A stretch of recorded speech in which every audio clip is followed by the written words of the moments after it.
O eterno rei do futebol Pelé é amplamente reconhecido como o maior jogador da história do esporte. Com títulos, números e jogadas que revolucionaram, ele construiu uma carreira brilhante e inigualável. No entanto, uma pergunta ainda resiste ao tempo: por que Pelé nunca jogou na Europa? Diferente do que acontece hoje, o camisa 10 escolheu permanecer no Brasil mesmo em seu auge, se tornando uma lenda no Santos. Apesar de receber propostas tentadoras de times como Real Madrid, Juventus e Milan, o rei decidiu ficar. Mas o que exatamente motivou essa decisão? E além disso, será que essa escolha diminuiu o seu impacto no futebol mundial? É o que vamos descobrir hoje. Seja bem-vindo ao Analisando o Jogo, seu espaço de análises e história sobre o esporte. Vambora! Bom, para entender exatamente o porquê de Pelé nunca ter jogado na Europa, é essencial mergulhar no contexto do futebol nas décadas de 50 e 60. Hoje, o futebol europeu é amplamente reconhecido como o epicentro do esporte, com as suas ligas milionárias, infraestrutura de ponta e, claro, os melhores jogadores do mundo. Porém, na época em que Pelé construiu o seu legado, a realidade era muito diferente. O futebol sul-americano, especialmente no Brasil, era o grande coração do esporte. Era um período de ouro, marcado por uma geração de jogadores que revolucionaram a forma de jogar. O Brasil, por exemplo, havia conquistado a sua primeira Copa do Mundo em 58, na Suécia, e firmava-se como uma grande potência. A seleção brasileira jogava um futebol muito técnico e inovador, características que influenciaram o esporte mundial, e Pelé, claro, foi o símbolo desse auge. O Santos, por sua vez, não era também apenas um clube, mas um dos maiores times do mundo. Na época, capaz de competir com os gigantes europeus. O clube da Vila Belmiro vivia sua era dourada, conquistando títulos e dominando os torneios internacionais. Entre 62 e 63, o Santos venceu a Libertadores e o Mundial, derrotando o Benfica e o Milan, respectivamente. Além disso, o clube enxergava em Pelé algo muito maior do que apenas um jogador. Ele era a figura central de uma estratégia que projetava o clube internacionalmente. As excursões do Santos pelo mundo eram um espetáculo à parte. Em países como o Japão, Estados Unidos e até mesmo em continentes como a África, Pelé era um nome que lotava estádios e atraía multidões. Dessa forma, como era de se esperar, as propostas do futebol europeu chegaram. O camisa 10 não foi apenas o maior jogador da sua geração, foi também o mais cobiçado. A cada temporada, os clubes europeus faziam novas investidas para tentar tirá-lo da Vila Belmiro. Embora os números e as condições das propostas fossem altíssimas para a época, Pelé permaneceu fiel ao Santos, rejeitando as oportunidades que poderiam ter mudado o rumo da sua carreira. A princípio, o Real Madrid foi o clube que mais tentou contratá-lo. Nos anos 50 e 60, os merengues dominavam o futebol europeu. Sob o comando do presidente Santiago Bernabéu, o clube havia se tornado uma potência, conquistando as 5 primeiras edições da Liga dos Campeões entre 56 e 60. O elenco do Real Madrid era um verdadeiro time dos sonhos, com jogadores lendários como Di Stéfano, Puskás e Paco Gento. O único elemento que realmente faltava para consolidar a supremacia era de fato Pelé. O interesse do Real Madrid começou logo após a Copa de 58, quando o rei foi alçado ao status de fenômeno mundial. Em junho de 59, o Santos foi convidado para disputar um amistoso contra o clube em sua casa. O jogo terminou com a vitória dos espanhóis por 5-3, mas o desempenho de Pelé foi o suficiente para encantar a torcida e os dirigentes.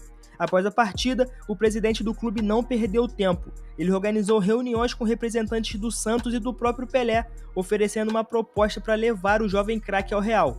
As cifras exatas nunca foram divulgadas, mas relatos da época indicam que era uma oferta irrecusável para os padrões financeiros. Bom, o assédio do Real Madrid atingiu seu auge mesmo em 1961. O clube estava tão determinado a contratar Pelé que mais uma vez enviou uma proposta, mas que dessa vez não envolvia apenas dinheiro. O Real Madrid prometeu ao Santos uma fatia das receitas geradas pelos jogos e ao jogador um contrato repleto de benefícios, incluindo moradia luxuosa em Madrid e condições de vida para toda a sua família. No Brasil, a movimentação, claro, causou um alvoroço. A imprensa esportiva debatia se Pelé deveria ou não deixar o país, enquanto a população demonstrava uma enorme resistência a essa ideia. Para muitos brasileiros, Pelé não era apenas um jogador de futebol, ele era um símbolo de orgulho do país. O desespero foi tão grande que o presidente da época, Jânio Quadros, chegou a intervir publicamente, alegando que o Brasil não poderia perder um dos seus maiores patrimônios para o exterior. Apesar de não ter uma legislação oficial proibindo a transferência, a pressão política e social foi determinante para que Pelé permanecesse no Santos. Mas enfim, além do Real Madrid, outros gigantes europeus também tentaram contratar Pelé ao longo da sua carreira, tá? Os clubes italianos, por exemplo, estavam entre os mais interessados em levar o rei para a Europa. Segundo relatos da autobiografia de Pelé, o presidente da Juventus chegou a viajar ao Brasil pessoalmente para negociar a sua contratação. A proposta incluía um salário astronômico para os padrões da época e promessas de transformar Pelé no jogador mais bem pago do mundo. Além disso, na mesma época, a Inter de Milão também tentou a sua sorte.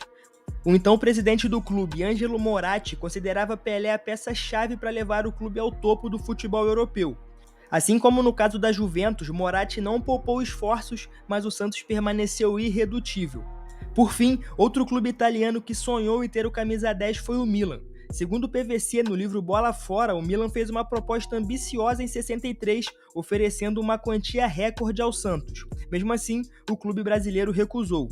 Outro clube que também tentou a contratação de Pelé foi o Manchester United, que à época vivia um período de reconstrução sob o comando de Matt Busby.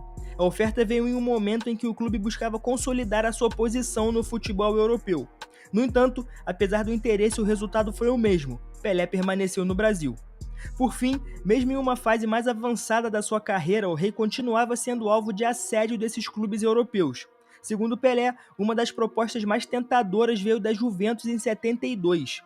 Embora estivesse em um momento mais maduro da sua carreira, o jogador ainda era uma estrela global e atraía interesse de clubes de todo o mundo.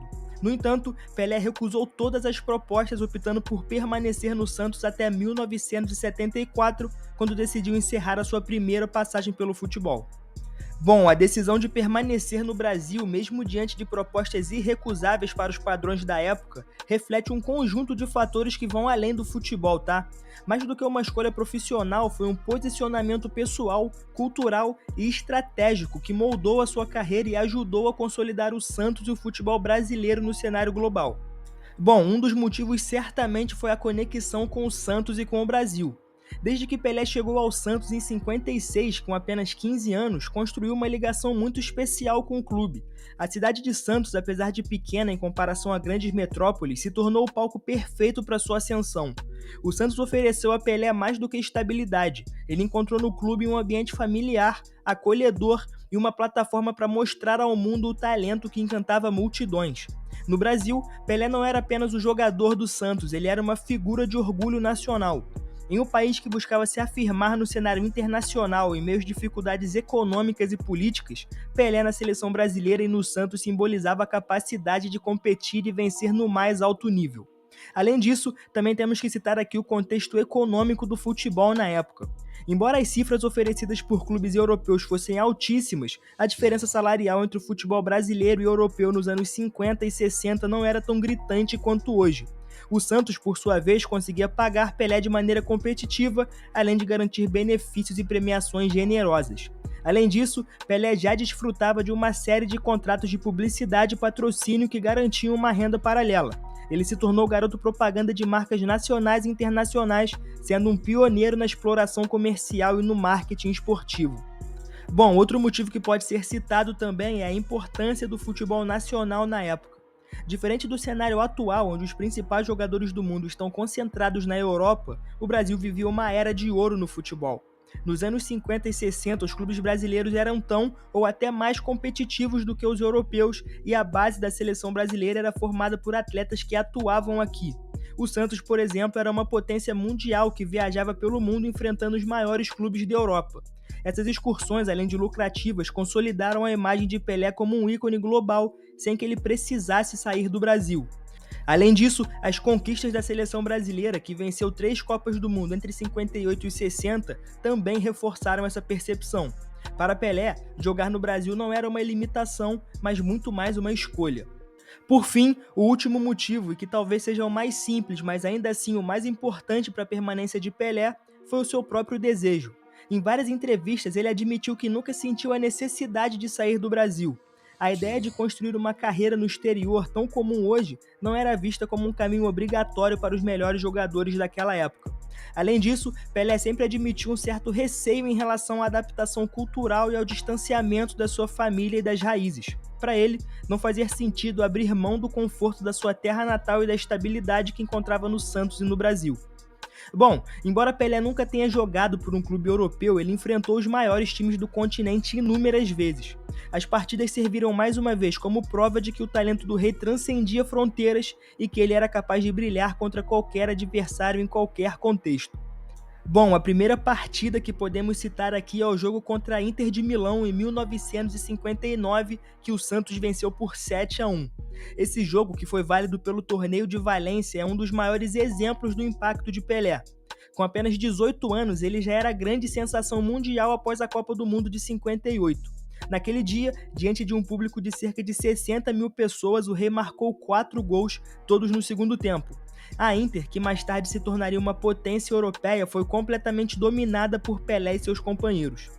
Outro massacre brasileiro aconteceu contra o Barcelona, que havia acabado de conquistar o Campeonato Espanhol e a Copa do Rei em 59.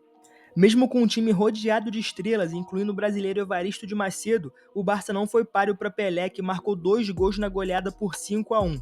O técnico do Santos, inclusive, declarou que Pelé havia jogado apenas 20% do que podia naquela partida. Bom, já em 62, no Mundial de Clubes, o Santos enfrentou o Benfica, bicampeão da Liga dos Campeões, e deu uma aula de futebol. Após vencer o primeiro jogo por 3-2 no Maracanã, o time brasileiro foi a Lisboa e aplicou uma goleada de 5-2 no Estádio da Luz. Pelé marcou 3 gols enquanto Coutinho e Pepe completaram o placar. Essa atuação é considerada por muitos como uma das maiores da carreira do rei e um exemplo quase que inquestionável da sua capacidade contra os gigantes europeus. No ano seguinte, em 63, no Mundial, o Santos enfrentou o Milan. No primeiro jogo, em San Siro, Pelé marcou 2 gols, mas o time brasileiro foi derrotado por 4-2. No entanto, o Santos se recuperou no Maracanã, vencendo por 4-2 e por 1-0 na partida de desempate, conquistando o bicampeonato consecutivo. Mesmo diante de um grande time europeu, Pelé mais uma vez foi o diferencial que garantiu o título. Por fim, Real Madrid 5 e Santos 3 em 59, o único confronto entre Pelé e Di Stéfano que aconteceu no Santiago Bernabéu, em um amistoso que reuniu cerca de 70 mil torcedores. Pelé abriu o placar logo aos 10 minutos com um chute de fora da área. Apesar da derrota por 5-3, com atuações brilhantes de Puskás e Gento, Pelé foi um dos destaques da partida, a história que eu contei anteriormente. Bom, como eu já disse, esses confrontos não apenas consolidaram a reputação de Pelé como o maior jogador da sua geração, mas também serviram como resposta a qualquer dúvida sobre a sua capacidade de competir com as estrelas da Europa. Pelé jogava em alto nível contra adversários de todos os estilos, adaptando-se às condições de qualquer jogo. Enfim, a trajetória de Pelé é realmente única na história do futebol. O rei não precisou da Europa para construir a sua lenda. A sua genialidade ultrapassou fronteiras sem que ele precisasse cruzá-las. Enquanto muitos jogadores contemporâneos de Pelé foram ao velho continente em busca de reconhecimento, o mundo inteiro veio ao Brasil e ao Santos para ver o rei brilhar. Seja enfrentando os maiores clubes europeus em gramados internacionais, erguendo troféus mundiais ou encantando com a sua arte dentro de campo, Pelé demonstrou que o talento transcende qualquer necessidade de validação externa. Ele provou que a grandeza não depende de onde ele jogava, mas de como ele encarava o esporte e do impacto que ele deixou. Mas e você? Concorda com isso ou acha que faltou esse capítulo para Pelé ser de fato considerado o maior da história? Deixa aí nos comentários. Além disso, não esquece de deixar o like, se inscrever no canal e ativar a notificação. Esse foi o Analisando o Jogo, seu espaço de análises e história sobre o esporte. Até a próxima.